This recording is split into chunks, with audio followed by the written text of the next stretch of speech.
오늘은 2항을 이제 공부하는데요. 여기 3위 중에 2위이신 하나님의 아들은 참되고 영원하신 하나님이요 성부와 한 본체이고 동등한 분이요, 또 성부와 한 본체이시며 동등한 분이며 때가 차면 인간의 본성을 취하셨다. 이제 그러면서 이제 그분의 인성과 신성에 대한 이야기가 이제 2항에 쭉 계속 나오고 있습니다. 그래서 이제 혼합되거나 분리됨 없이 한 끼 인격 안에 결합되어 있다. 참 하나님이 참 사람이다. 이 이야기를 하는 거죠. 이제 오늘은 이제 2항에 있는 부분을 좀 더 집중적으로 얘기를 하려고 합니다. 여러분, 주로 그분의 인격에 대해서 우리가 계속 예수님이 누구인가에 대한 나눔을 하고 있는데요. 2항에서는 5가지의 내용을 담고 있어요. 첫 번째는 중보자께서 성부와 동일 본질이다. 이게 2항의 핵심 내용이고요. 두 번째는 중보자가 때가 되었을 때 인간의 본성을 입고 이 땅에 오셨다. 그리고 셋째는 중보자께서는 인간의 본성에 속한 것들을 취하셨지만 죄가 없다. 오늘은 여기까지 나가지는 않겠지만 이제 그 인간의 본성을 입고 오신 부분을 얘기하려고 합니다. 넷째는 성령의 능력으로 마리아의 몸에 잉태하셔서 그녀의 피와 살을 받으시고 태어나셨다는 거죠. 그리고 5번째는 중보자는 구별된 두 본성인 신성과 인성으로 연합되어 있다. 이렇게 5가지의 내용이 2항에서 다뤄질 내용이지만 여기서 이제 2가지만 보고 또 2항의 내용을 다음 주에 보겠습니다. 여러분, 중보자, 우리 예수님이죠. 중보자께서 동일 성부와 삼위 하나님과 동일 본질이라는 이야기를 지금 하고 있습니다. 여러분들, 이단들은 중요한 것은 이 기독교 역사의 이단들은 예수 그리스도가 성부와 같은 동등하시고 같은 본질을 갖고 있는 것을 끊임없이 분리하고 나누고 약화시키는 게 이단들의 일이었어요. 왜냐하면 예수님이 그 모든 기독교 신학의 뿌리가 되기 때문에 이것만 흔들면 이제 기독교 신학의 뿌리가 잘못됐기 때문에 격가지들이 나오는 사상을 갖기 때문에 이 그리스도의 인간 되심, 참 인간 되심, 하나님 되심에 대한 분리나 약화를 주장한 것이 이단들의 특징이었습니다. 그래서 대표되는 이단들의 특징은 하나, 영지주의죠. 영지주의. 그러니까 영적인 것과 그리스도의 인성은 아주 나쁜 것으로, 그냥 취약한 것으로 말하는 영지주의가 있다면, 에비온파 같은 사람들은 이제 네스토리오 이런 사람들은 예수님의 인성과 신성을 분리시키는 이러한 작업이 대표적인 이단들의 특징이었습니다. 왜냐하면 이제 예수님의 인성과 신성의 연합이 얼마나 이 기독교 신앙, 우리의 구속과 하나님의 의로움과 우리의 죄를 해결하는 문제에 있어서 완전한 교리이기 때문에 이걸 무너뜨리려고 많이 했었죠. 그래서 기독교의 역사 속에 나타난 이단 사상들은 지금도 교회 안에 존재하게 되고, 우리가 그것을 잘못 이해하게 되면, 바른 진리를 이해하고 있지 않으면 정확하게 모르기 때문에 늘 빠지거나 혼동을 겪게 됩니다. 그래서 대부분 이제 그런 이단들의 특징들은 아리우스 같은 사람들, 아타나시우가 이걸 보호했다 이런 얘기를 많이 들었던 것처럼, 핵심은 예수님의 이 본질은 하나님의 본질과 다르다라는 거예요. 그분은 열등하다. 그분은 그냥 양자였다. 실체 아니었다. 이런 것들로 예수님의 이 본질을 하나님의 본질과 다르게 약화시키고 설명하는 것이 그들의 그 이단들의 모습이었죠. 그래서 이 예수님의 이 이단 사상들을 막기 위해서 제일 우리가 기억해야 되는 게, 칼케톤 신조가 정말 이제 아타나시우 신조도 탁월하지만 칼케톤 신조가 정말 우리들에게 그런 이해를 줘요. 한번 읽어보겠습니다. 예수 그리스도는 신성과 인성을 둘 다 가지고 계시지만 각각의 본성이 지닌 속성은 섞여지지 않고 혼합되지 않고, 신성이 인성으로 변화되거나 인성이 신성으로 변화되지 않는다. 하지만 그리스도의 이 두 본성은 한 인격 안에 연합되어 있으므로 중보자의 행위에 두 본성 모두 참여하고, 그리스도의 구원 사역은 하나님의 행위이자 사람의 행위라는 이중적 성격을 지지며 그리스도는 자신의 온전한 신성이나 온전한 인성을 영원토록 결코 잃지 않으실 것이다 라는 이야기죠. 그래서 워필드는 이런 말을 했어요. 그리스도는 모든 점에서 온전히 하나님이신 동시에 모든 점에서 인간이신 분이어서 우리가 그의 전능하신 팔을 그러니까 예수님이 전능하시기 때문에 왕이기 때문에 우리가 의지할 수 있는 거죠. 의지할 수 있고 그의 인간적 공감에 우리가 예수님이 우리를 체휼하신다. 창자가 찢어도 우리를 체휼하신다고 말할 공감에 호소할 수 있는 분을 제시함으로써 우리로 하여금 눈이 휘둥그레져 경배하게 만든다는 데 있다. 우리는 인간 안에 있는 하나님을 이룰 수도 없고 하나님 안에 있는 인간을 이룰 수도 없다. 우리의 가슴은 성경이 우리에게 제시하는 완벽한 하나님이자 사람이신 분을 소리쳐 원한다. 이 워필드라는 사람이 예수님이 완전한 하나님이고 완전한 인간이시라는 거예요.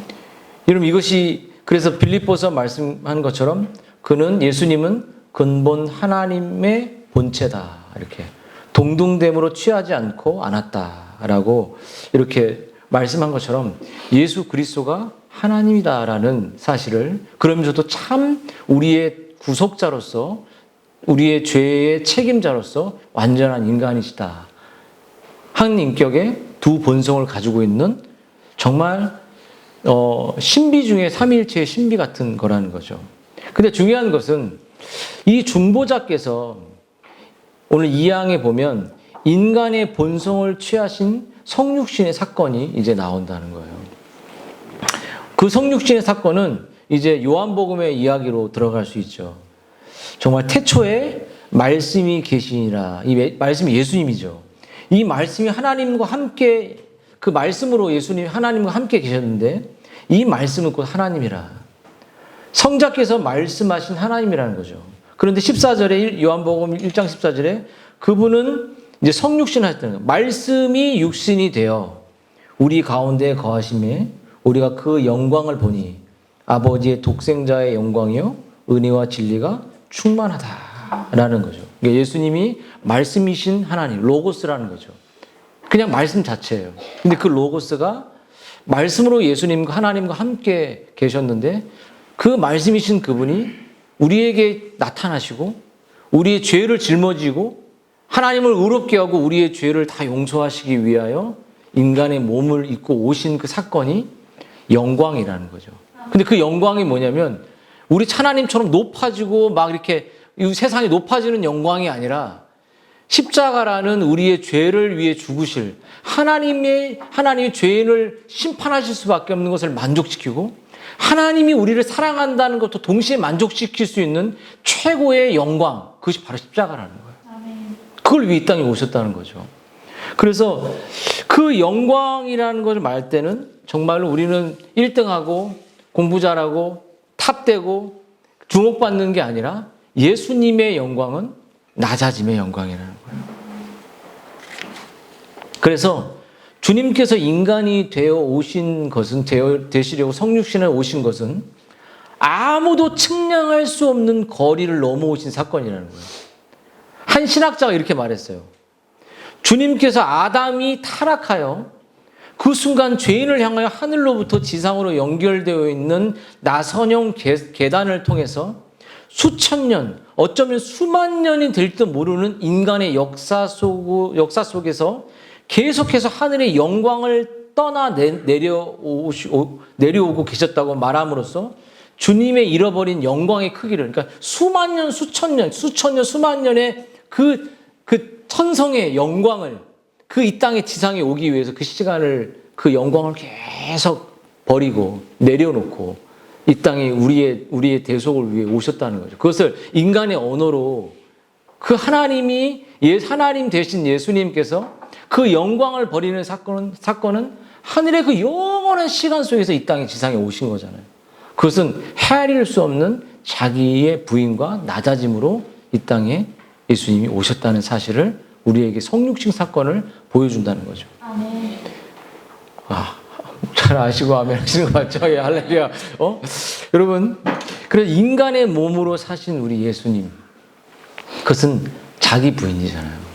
그리고 예수님의 삶은 하나님이란, 왜 그분의 근본 동체시라는 말은 예수님이 하나님이었다는 사실을 여러분 잊어버리면, 한낱 인간으로 예수님을 보면 그분의 죽음은 그냥 재물에 불과한 거잖아요. 근데 우리의 창조의 근원이신 하나님이 수만 년의 시간을 걸려서 이 땅에 자기 것을 계속 부인하고 버리면서 우리의 대속물로 오시는 것이 하나님께 영광이, 우리에게도 영광이죠.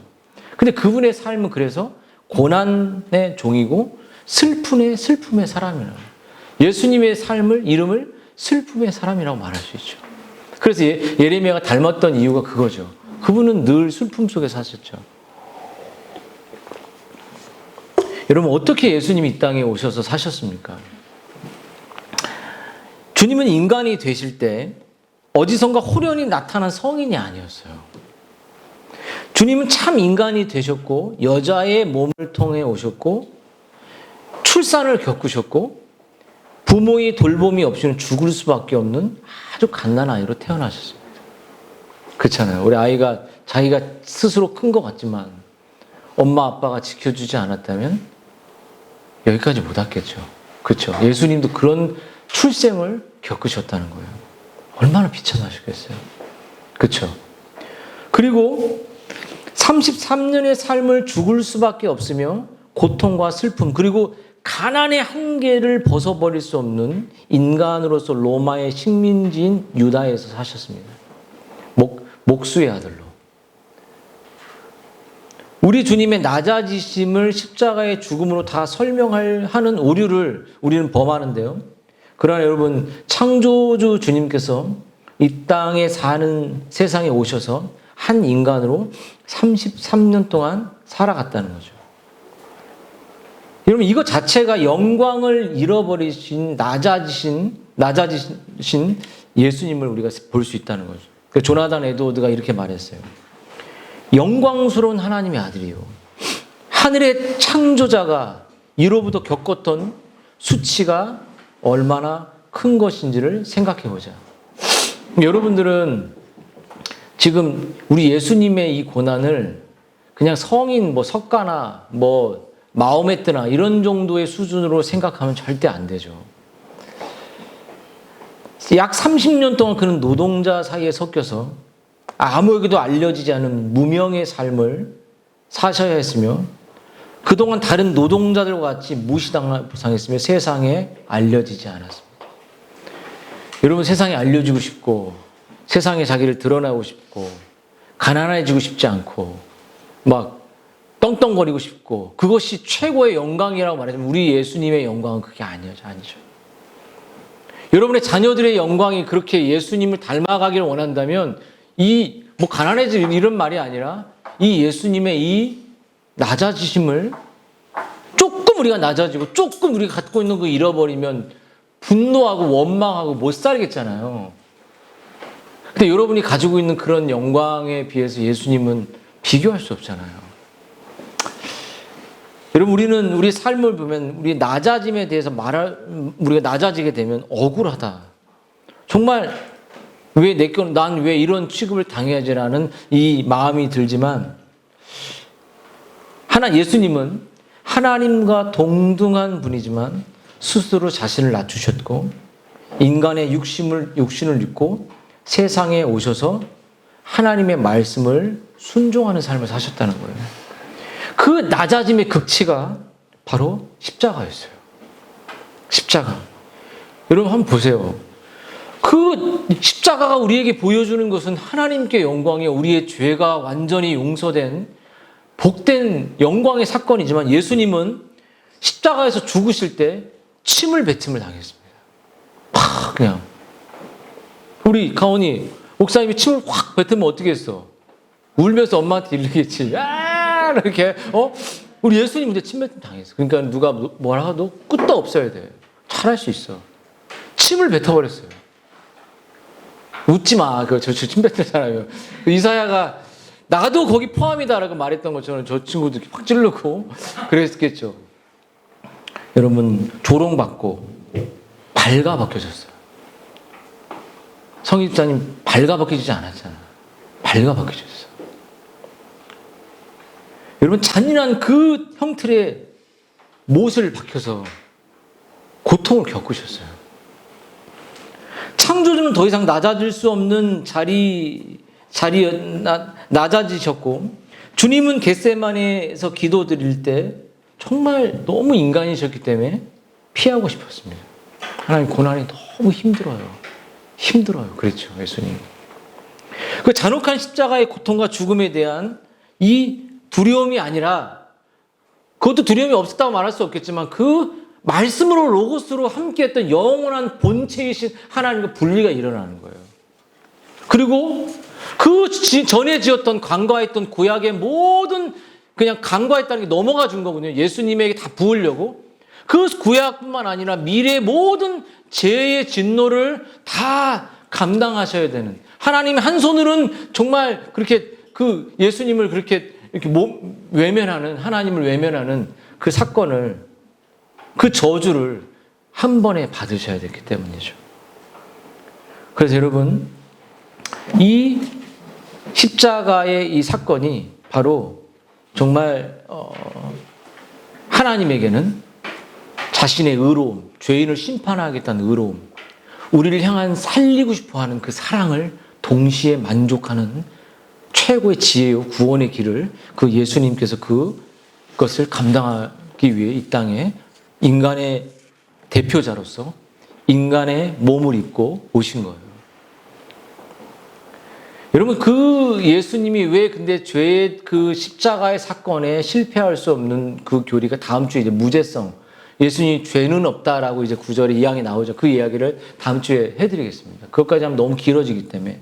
여러분, 십자가는 이렇게 하나님의 의로우심과 하나님의 사랑을 완벽하게 우리에게 증명해내고 드러내기 위해서 인간의 몸을 입고 예수님이 오신, 하나님의 영원한 진노를 영원하신 예수님이 인간으로서 받으셔야 됐기 때문이죠. 그래서 주님은 이 낮아지심의 극진 십자가에서 하나님의 사랑을 우리들에게 증명해 주는 겁니다. 하나님이 너희를 얼마나 사랑하는지, 아들인 나를 보내서 너를 얼마나 사랑하는지를 보여주기를 증명하기 위해서 이 땅에 오셨죠.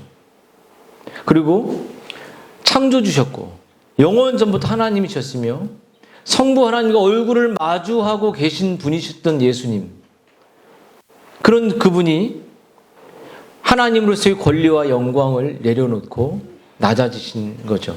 왜 그렇게 하셨다고 생각하십니까? 하나님을, 우리에게 정말 하나님을 본 사람이 없지만 그 하나님이 어떤 분인지를 도무지 보지 못하는 인간들에게 설명하기 위해 낮아지신 것이에요. 그래서 요한복음 1장 18절에 나타나셨다라고 말하는 거예요. 그렇게 십자가에서 자기가 낮아지셔서 그 자신의 그 죽음을 보이시면서 하나님이 어떤 사랑을 갖고 계신지를 나타내 보이신 거예요. 우리가 보지 못하고 깨닫지 못하고 느끼지 못하니까 인간의 몸을 입고 인간의 몸으로 십자가에서 죽으셔서 그 사랑을 우리에게 보여주신 거죠. 그래서 성육신을 우리의 삶에 적용할 때 어떻게 해야 되냐면, 여러분, 우리의 삶에서 성육신은 우리의 삶에 말씀이 육신이 되어 오셔서 나타내 주셨잖아요. 우리의 삶에 찾아오셨잖아요. 인카네이션 하셨잖아요. 우리의 삶에 다가오셨잖아요. 그런 것처럼 우리가 예수님의 그 성육신을, 그 하나님의 의로우심이 증명되고 우리의 죄의 용서로 그 사랑을 증명하는 사건을 경험했다면 우리는 어떻게 되죠? 예수님이 오신 것처럼 우리도 지체들의 삶 안으로 들어가야 하는 거예요.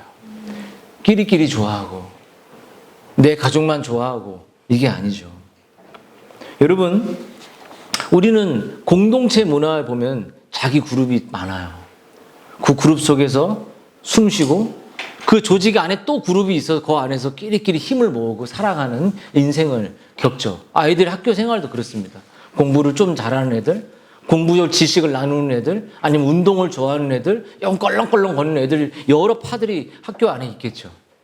근데 여러분, 주님이 세상에 오셨어도 주님은 존경받는 자들과 성공한 자들과 종교적 기득권으로 가득한 자들과 함께 하기보다는 세상에서 낮아질 대로 낮아진 사람들, 세리,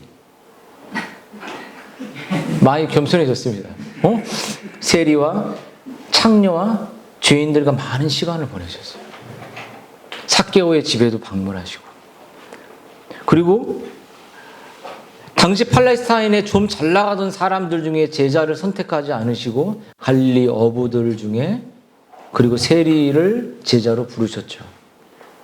여러분, 교회 안에서도 여러분 우리는 비슷한 학벌, 비슷한 경제적 상황, 비슷한 커리어를 가진 사람들과 만나려고 대화하려고 합니다. 그리고 그들과 같은 수준의 복음을, 그건 복음이 아니에요.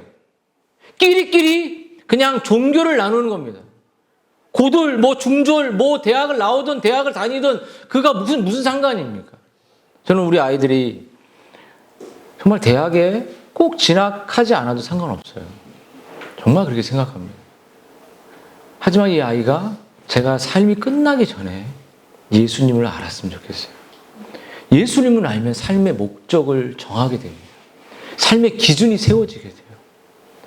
그래서 그런 세상의 틈바구니 사람들의 문화 속에서만 이렇게 끼리끼리가 아니라, 정말 유유상종이 아니라 정말 약하고 가난하고 진리를 모르고 또 소외된 사람들에게 복음을 들고 이렇게 함께하는 그런 아이들로, 예수님 같은 아이들로, 예수님의 삶을 따라가는 아이들로 자라기를 소망하죠.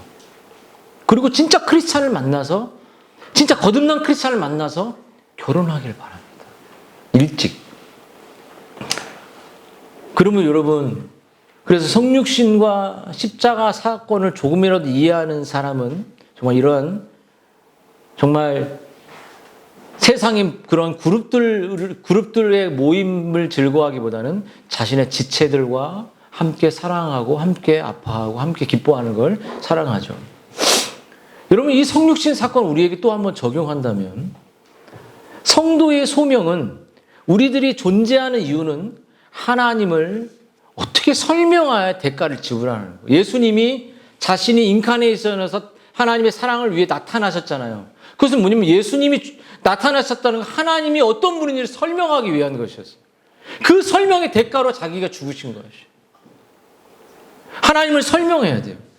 여러분, 주님이 왜 성육신 하셨냐면 하나님을 설명하기 위하여, 하나님을 나타나기 위하여 사람의 모양으로 오신 것입니다. 왜 십자가에 지셨습니까? 그것은 하나님의 사랑이 얼마나 큰지를 설명하기 위해 이 땅에 오신 것이에요. 예수님을 믿는 모든 성도도 그렇습니다. 왜 우리가 예수를 믿죠? 왜 믿어야 돼요? 가훈아, 예수님 왜 믿어야 돼? 가희야, 예수를 왜 믿어요? 하나님이 어떤 분인지 설명하기 위해서 믿는 거예요. 그럼 바로 알아야 돼. 깨달아야 돼. 경험해야 돼요. 하나님을 설명하려면 대가를 지불해 예수님처럼 목숨을 바치라는 게 아니라 예수님 위해 고난도 감당하고 하나님을 설명할 수 있어요. 하나님 이런 분입니다. 하나님께서 나를 사랑하셨습니다.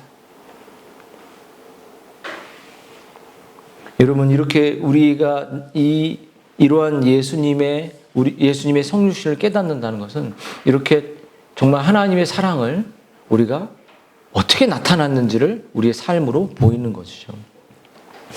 또 한 가지, 여러분, 성육신을 우리 안에 적용시킨다는 것은 여러분이 설교를 들을 때, 복음을 들을 때 누구를 발견해야 됩니까? 바로 그리스도를 발견해야 돼요. 성육신하신 여러분에게 하나님의 사랑을 나타내어 주신 그 그리스도의 샛별이 여러분의 가슴에 떠오르고 여러분을 어둠을 몰아낼 때까지 그리스도를 발견하게 해달라고 기도하고 설교에 집중하셔야 돼요. 그래서 청교도 토마스 왓슨이 이렇게 말했습니다. 말씀 안에서 그리스도를 바라보고 믿어라. 그리스도로 하여금 우리의 본성과 연합되실 뿐만 아니라 우리의 인격과 연합되시도록 하라. 이게 그리스도의 그 성육신이 여러분의 본성뿐만 아니라 여러분의 그 인격과 여러분의 삶의 모든 부분에 하나로 될 수 있도록 그것을 경험하기를 하나님께 간구하라는 거죠. 우리는 복음에 주목함으로써, 설교의 진리에 주목함으로써 우리가 그렇게 간절히 집중하면 영적인 연합을 성령께서 허락하신다는 거예요. 그 그 성령의 인격성을 우리가 어떻게 설명할 수 있겠어요? 설교 가운데 그것을 경험하는 거예요. 말씀을 나눈 가운데 그것을 경험하는, 그리스도를 발견하려고 해야죠. 여러분, 또 한 가지, 성신을 우리에게 적용한다면 예수 그리스도를 우리의 유일한 중보자로 받아들이라는 거예요. 만약에 그리스도를 우리를 위해 성신에 죽으신 그리스도를 받아들이지 않을 때 어떻게 됩니까요? 반대로 영원한 멸망으로 가게 되는 거예요. 토마스 구디는 이렇게 말했습니다. 그리스도가 모든 점에서 지극히 적합하신 구주이신가, 여러분에게? 그렇다면 그를 선택해라. 오직 그만을 의지해라. 당신에게 반드시 그리스도가 필요하다. 가온이 너에게 그리스도가 필요한 거야. 자전거가 필요한 게 아니야. 아멘. 안 사도 돼? 그건 아니지. 그리스도가 필요합니다. 중보자 그리스도를 붙잡는 거예요. 중보자가 필요합니다. 나를 위해 기도해준 그리스도께서 나를 떠나지 말아달라고 붙잡는, 그리스도만을 의지하는 거예요. 성육신이라는 건, 나타내 주셨다는 건 하나님과 우리의 죄를 용, 그것만 끝나지 않고 그 성육신하신 그리스도가 내 삶의 인격에 다가오도록 내 인격적으로 그 그리스도를 경험한다는 건 성령의 인격과 성령의 삼위 하나님을 경험하는 거잖아요. 삼위일체잖아요. 분리가 안 되는 거예요. 삼위를 경험하는 거예요. 삼위에. 그리스도를 생각할 때 하나님의 사랑을 경험하는 거고, 그 사랑을 깨닫게 하신 성령을 경험하는 거죠. 그러므로 여러분, 또 성령신을 우리에게 적용한다는, 우리에게 자기 아들을 주신 하나님을 찬양하라, 이렇게 말했어요. 찬양할 수밖에 없다는 거예요. 성육신하신 성자는 성부 하나님의 최고의 선물입니다. 그래서 청교도 존 보이스는 이렇게 말했어요. 하나님은 창조를 통해서 자기 자신과 같은 인간을 지으셨지만 구속을 통해서는 하나님이 사람이 되셨기 때문이다. 구디는 하나님이 피조물 내신 것은 우리가 아무것도 아닌 것이 되거나 천사나 벌레가 되는 것보다 더한 것이라고 말해요. 천사가 벌레가 되어 더한 것보다 더한 것이다. 이게 인간이 표현할 수 있는 최고자예요. 또한 자기 아들을 아낌없이 주신 하나님이 그 똑같은 사랑으로 당신을 매 순간 매 일상을 다스릴 것임을 믿으라, 이렇게 말했어요. 그 아들을 주신 하나님이 그 사랑이 우리 매 순간 우리를 사랑하신다는 거예요. 구디는 또 이렇게 말해요. 당신에게 구주를 주시는 것을 합당하게 여기신 그 하나님의 사랑을 믿으라. 하나님은 당신이 필요로 하는 모든 것을 가장 합당한 방식으로 당신에게 주실 것임을 확신하라. 하나님은 당신에게 가장 합당한 상태, 가장 합당한 부르심, 가장 합당한 배우자, 가장 합당한 재산, 그래서 아구레의 이야기를 하는 거죠. 정말 부하기도 하시고 그 아구레 하나님의 뜻대로 그를 구한 잠언 30장의 8절의 이야기를 하는 거죠. 합당한 대로 주시는 거예요. 여러분, 또 한 가지 성육신을 우리에게 적용해 본다면 우리의 친족 대속자이신 그리스도를 더욱 사랑하라. 그래서 퍼킨스는 뭐라고 말했냐면, 욥은 환난 가운데 있을 때 욥이 내가 알기로 나의 대속자가 살아계시니라고 이렇게 고백을 했어요. 여러분, 그가 자신의 대속자라고 가리키려고 사용한 이 단어는 혈육만이 이 뭔가를 대속해줘, 빛을 대속해주죠. 그래서 헤르만 비치우스라는 17세기 화란 개혁자가 대속자는 어떤 사람이냐면, 대속자는 어떤 사람의 잃은 재산을 찾아주고 속전을 지불해 노예나 포로에서 풀려나게 하며 살해당한 것에 대한 원수를 갚아준다. 성육신이란 나에게 모든 것을 주기 위한 그 사랑을 말하는 것이다. 오 불쌍히 여기심이요, 오 거의 믿을 수 없을 정도로 격렬한 사랑이요, 형제의 다정함이나 아버지의 애정을 훨씬 뛰어넘는 사랑이요, 도대체 우리는 당신에게 어떤 식으로 감사를 드려야 하고 어떤 사랑을 돌려드려 보답해야 하나요? 그토록 끝없는 사랑의 열기 앞에서 아무리 차갑게 얼어붙은 마음이라도 녹아지고 뜨거워지며 활활 타오르지 않을 수 있나요? 이렇게 그가 고백을 한 거예요. 정말 너무나도 열렬한 사랑이라는 거죠. 성육신이 이 땅에 오신 그 사랑은 이 학자들 이런 목회자들이 이런 고백을 하는 거죠. 마지막으로 여러분 성육신의 교리를 손상시키지 말고 바르게 이해하고 견고히 지켜야 한다는 거죠. 그렇죠? 여러분 개혁신학자 올레비아누스 하이델베르크의 저자가 된 이 사람은 이렇게 말했습니다. 그리스도는 한 인격의 두 본성을 지니고 계신다는 것은 은혜의 언약의 토대이자 생명이라고 말했다. 그는 이렇게 경고했다. 사단이 언약의 중보자 안에 있는 두 본성 중 하나를 부정하거나 적어도 하나를 약화시키려고 언제나 술수를 애써왔고 지금도 여전히 애쓰고 있는 이유가 거기에 있다. 나무의 뿌리가 훼손되면 가지도 마르고 열매 맺는 가망성이 있을 수 없기 때문이다. 이거예요. 끝없이 우리를 하나를 약화시키고 하나를 강조시킴으로 둘 다 약화시키는 것 같지 않지만 교묘한 이 교리가 우리가 흔들리게 될 때 우리는 거짓된 열매를 맺게 되고 거짓된 길로 가고 거짓의 집단 속에 그냥 매료되어 살아가게 되는 그러한 진리를 말하고 있죠. 그러므로 이 성육신의 교리를 우리가 견고히 지키고 다음 주에 있을 그 무죄성, 신성과 인성이 필요한지에 대한 교리를 나눌 때 이 성육신의 신비가 얼마나 우리의 마음에 감사한 일인지 정말 내 인격에 내 피 속에 끌어들여 정말 나에게 중보자가 되시려고 이 땅에 오신 그 예수님을 여러분 다시 한번 묵상하는 그런 시간이 되시기를 주님의 이름으로 축원드립니다.